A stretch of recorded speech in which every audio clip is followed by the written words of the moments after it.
Usiku huo wa Jumanne katika uga wa Etihad, baada ya kukamilika kwa mechi ya mwisho, mechi yake KDB katika uga huo, machozi yaliwadodoka mashabiki wa Manchester City, machozi yaliyojaa kumbukumbu za KDB kikosini Manchester City. Pep Guardiola akashindwa kuyashikilia machozi.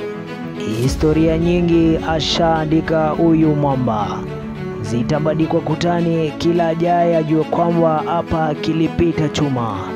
Hakika wengi watabaki na maswali, ni wapi watampata mwingine kama Kevin De Bruyne?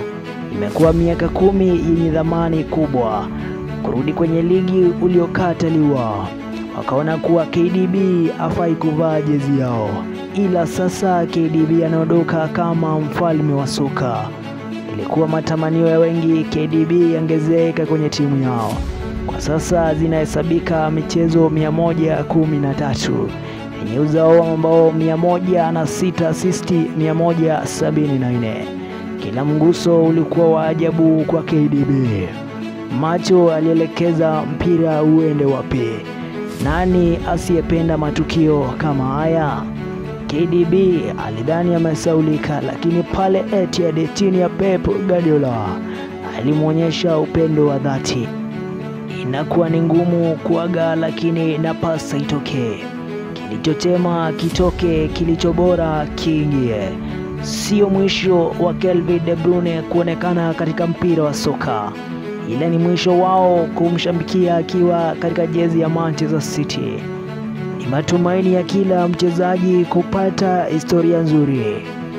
Mataji alinyakua kadha wa kadha. Kevin De Bruyne alisifiwa sana na kupendwa na wengi.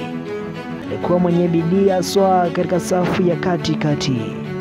Tutamwita shupavu, mkakamavu, tena jasiri, kwa kuwa Kevin De Bruyne tajriba ya soka anayo. Huyu ni Kevin De Bruyne, kutoka kuwa mtumwa hadi kuwa mfalme wa soka mwishoni. Tarehe 30 Agosti mwaka 2015 ndio mwanzo wa simulizi hii. Imekuwa miaka 10 yenye simulizi kubwa. Kwa makala zaidi tupate mitandao yote ya kijamii. Hii ni simulizi ya kandanda ndani ya Mutai Media.